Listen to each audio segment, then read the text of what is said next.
if we assume, I don't know if the elite class is so homogeneous, but if we assume that it is, and that it calls the shots for decades, then how do we explain that a lot of people in the dominant culture, they still cling to it and they still want to, preserve it, and there is a significant effort of conceptual subversion that is precisely devoted into presenting things to those people as if they're not actually against dominant culture. Well, I think there's an interesting discussion here to have about the role of quantity, I guess. Yeah. Because in Britain, I think you're absolutely right that most people are very much against, what we call woke.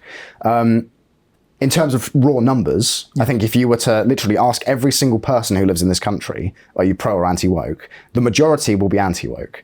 But the crucial point is those people are everyday people. Yeah. They're bus drivers, butchers, guys who work in offices, and so on. The people who are pro-woke, either because they believe in it, because they're an actual dyed-in-the-wool ideologue, or because they regard it as being essentially a useful tool to maintain their own power, they are in positions of authority. They are in positions like, they are university administrators, they are civil servants, they are, up to the top levels of government and, corporations and universities and all the rest of it. And so that's actually in the final analysis, that position is more important than mere quantity. Well, yeah. I mean, but that is the issue. I think that a lot of the times that I hear about theories such as that, they do seem to me to be elitist in the pejorative sense. Okay. In the sense that, for instance, Matt Goodwin is talking about in his Values, Voice and Virtue. And I don't know, I'm a bit more optimistic about the general population.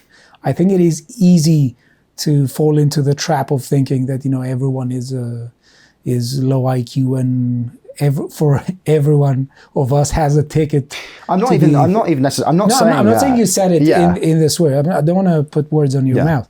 I'm not saying this. But that is why I said on how a lot of insights are communicated so far. That it takes.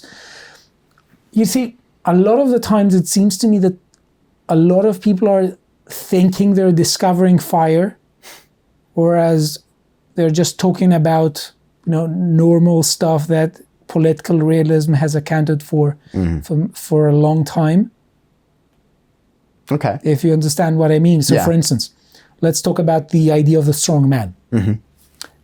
A lot of people are using this theory and they're saying that, well, we need a strong man because the population is weak. So there is almost no one in history that says that leadership is not important. No one. There are some people here or there, but usually the overwhelming majority of people say that leadership is important. But the point is, when people desire the strong man, why do they desire the strong man? Do they desire the strong man to cover their weakness, or do they desire a strong man to lead a strong population? I think it's a very interesting question. I mean, because that is what I'm saying. Because if we are talking about moral decline, because essentially when we're talking about ideology in the pejorative sense, we're using it as a way of saying that it is an illusion cast upon the minds of people that people cannot break free from, and that it is used to manipulate them. So when it comes to this, the major point is moral decline. So when we're talking about moral decline, how can we expect a strong man to lead a weak population? It can be done. But for instance, I'll tell you what Machiavelli says in Discourses of Livy. That if you have a weak population and you have a strong man or extraordinary times require extraordinary measures, it is very difficult for it to happen. You need something that, like, if you are just being led by if you are a weak population led by a strong man, you will end up in the useless cycle again. Okay. Whereas it can be done. That's why he says that principalities can have some merits. In Discourses of Livy, it's not that republicanism is the best and principalities are the worst. He's making a comparative study between them. But the point is that if this something like that happens, and a lot of people are talking about the strong man. A strong man can solve some issues, but if the population is weak, that will sort of disintegrate yet again into moral decline, because moral decline is not a top-down thing. Moral decline is the adoption of immoral behaviors from the general population. In that sense, I'm saying that it's not a top-down thing. I think, of course, there are ways in which top-down policies are contributing to further decline and further demoralization. Now, this is where let me just say this to finish my point, because I want to get it straight. Almost no one would deny that strong leadership is required. Yes. And it seems to me that the idea of what you're talking to me about, elites, it seems to me to be closely hinting at the idea that there are many centers of power in society, that I think that it's, that there are, Yeah. So I think... But the point is, do we see them as leading a weak population that is supposed to be a subjected population? Or do we see them as leaders of strong populations that want to live in a moral way? In which case, there has to be a respect for liberty, because if you can't be virtuous if you're coerced into acting. So moral decline cannot be solved by coercing people into acting, because that's not moral by definition. Okay. I had a conversation with Josh about this quite recently, and it sparked a reaction among a certain contingent of the audience, who I will probably annoy again with what I'm about to say. And that is that I believe that you can use power, you can use the state, you can use the law to meaningfully right the course of a society.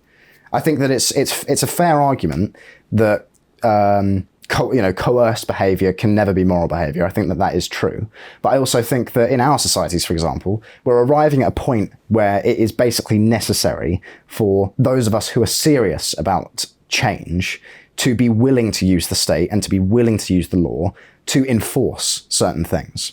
Yes. So I don't disagree with you here. And I think that when it comes to this, I think that, for instance, education is key. Yes. Education is paramount. I couldn't agree more. I think education is actually one of the most fundamental parts of this. Yes. And I think I wasn't educated here in England in terms of school. And I heard that the schools are not teaching so much the history of... No, they're not teaching patriotism, in a sense. They teach... I think that's completely wrong. For me, that goes without saying. We don't even need to have a debate about it. They should go without saying. So, the schools in this country... in that respect, I do agree with you that a lot of the time, things like that do have to take place. And this is actually another problem with liberalism, but let's maybe not get too far into this. But Well, I have time. You are supposed to be on the podcast today. Yeah, I know. I have time. But this idea that, the liberal preoccupation with neutrality, I will call it, the way that has manifested in our education system in this country is it's essentially the teaching of history from a non-positioned perspective. Do you understand what I mean by that? It's the teaching of history, it's the attempt to take the position of the objective universe when teaching history, as if all history is equal, and as if as if the teaching of history is a purely scientific and that is what leads to the anti-British. Yes, exactly. Because actually I think that I think that neutrality basically obscures. You can't take a neutral position. It's like having a pet, like having a cat, and saying that nails are actually nails and teeth are the means by which a cat is harming others. So just cut the nails and the teeth of your cat and let it roam free in the world. Yeah. Where there are other cats with other nails and who can bite. Yes, I think that's a really good way of putting it, actually. To watch the full video, please become a premium member at lotuseaters.com.